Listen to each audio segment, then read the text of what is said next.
Hello! We're very excited to introduce our first guest star and co-host, Amy Marak. An actor, a musician, a writer, there isn't anything Amy can't do. Breathe underwater, walk on the ceiling, lick my elbow.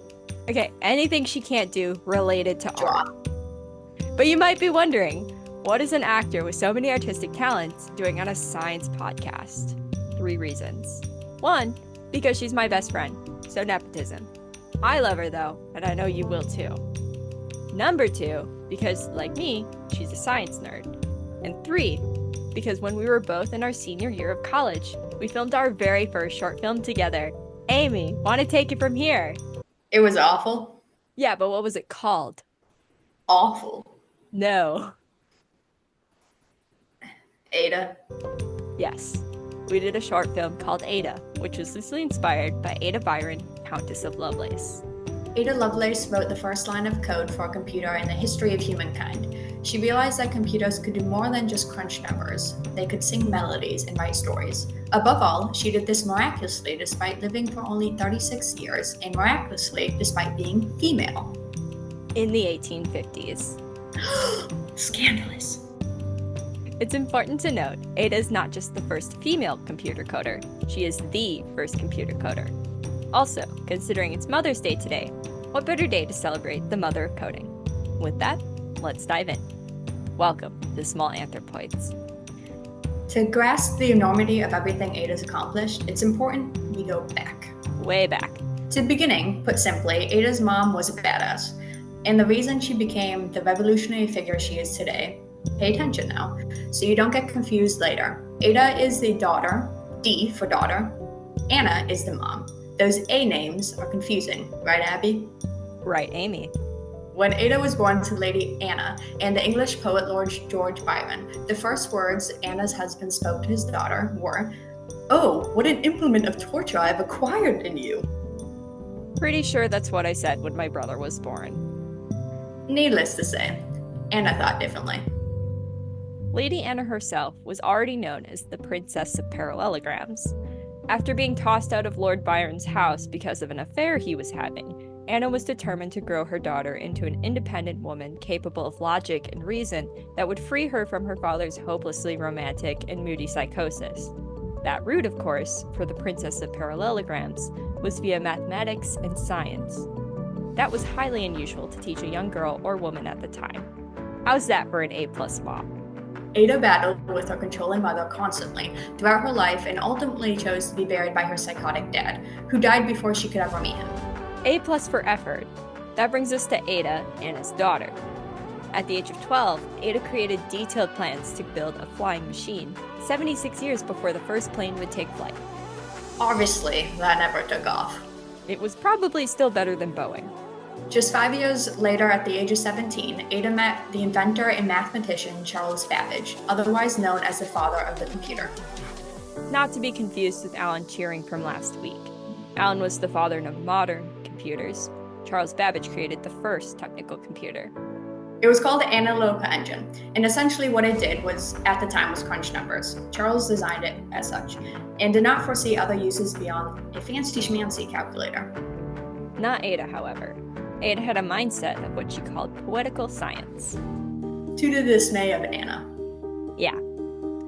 Her dad's poet gene was cropping back up again, no matter how much science Anna shoved down Ada's throat to suppress it.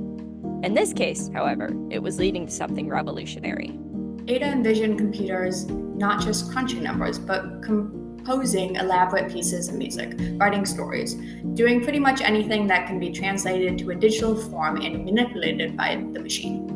Which is pretty much everything. We can thank Ada for collaborative documents, music programs, online gambling. Literally. Ada once wrote a program to compute the outcomes of the 19th century version of NASCAR, horse races.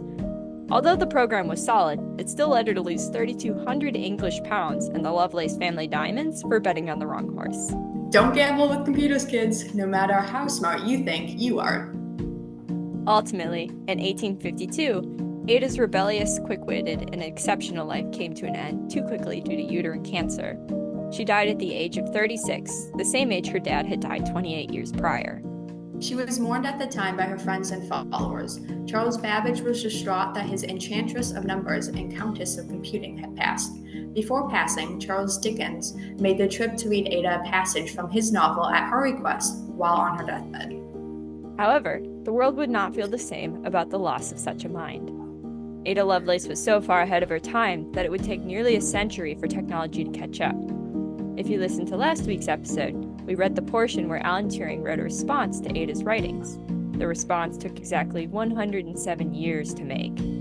How's that for a late comeback? That's the downside to science, though.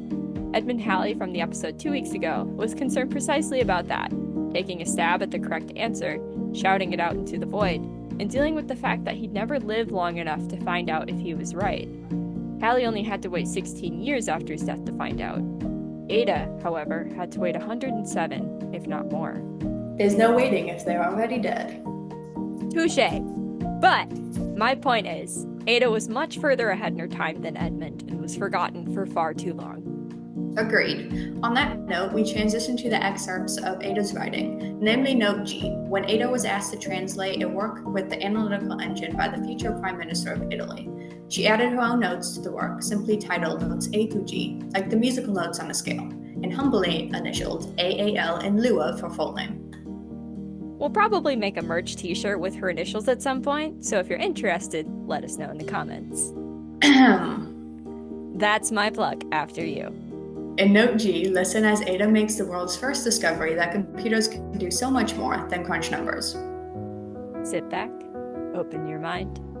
Here is Note G by Ada Augusta Lovelace, 1843. The analytical engine may act upon other things besides number. Were objects found whose mutual fundamental relations could be expressed by those of an abstract science and operations, and which should be also susceptible of adaptations of the action of the operating notation and mechanism of the engine.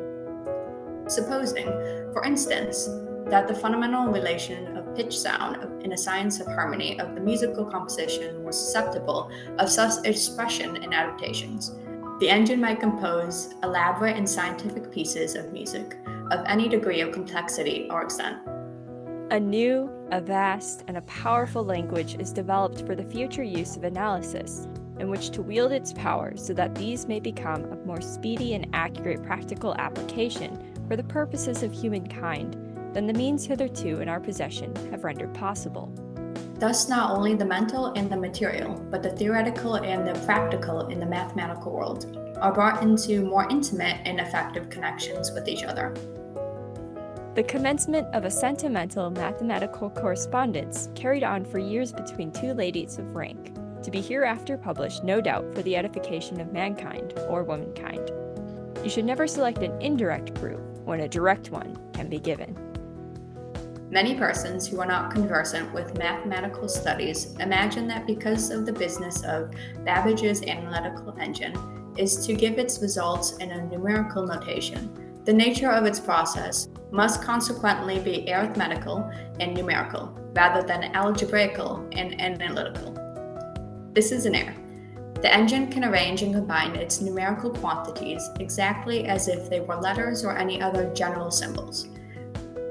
And in fact, it might bring out its results in algebraical notation or provisions made accordingly. One essential object is to choose that arrangement which shall tend to reduce to a minimum the time necessary for completing the calculation.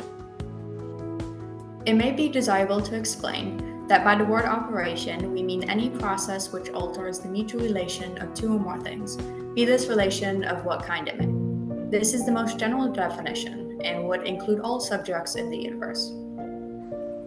We might even invent laws for series or formula in an arbitrary manner and set the engine to work upon them, and thus deduce numerical results which we might not otherwise have thought of obtaining. But this would hardly perhaps in any instance be productive of any great practical utility, or calculated to rank higher than as a philosophical amusement. Side note, Ada did not foresee AI. Thus, she would be quite philosophically amused if she were alive today. And finally, regarding the lack of engagement around her work in the broader scientific community, Ada wrote, "In considering any new subject, there is frequently a tendency, first, to overrate what we find to be already interesting or remarkable, and secondly, by a sort of natural reaction to undervalue the true state of the case, when we do discover that our notions have surpassed those that were really tenable. Thus concludes excerpts from Ada Augusta Lovelace's Note G and other writings. All in all, Lovelace was a pretty astounding mother to celebrate this Mother's Day. From her boundless ambition to her open-mindedness to contemplate even the craziest of concepts, to her game-changing ability to merge science with art, Ada's short lifetime packed a punch that affects us to today. Thank you for joining us this Mother's Day. To all the moms and future moms listening, keep encouraging your daughters and sons to become whomever they dare to be. Someday, who knows, they might even be the next Ada Lovelace. Or even a telemarketer. Yes, even a telemarketer. I'm Abby. I'm Amy. Stay curious, stay hopeful. We hope you find any feelings of small were not scary. Take care, small anthropoids.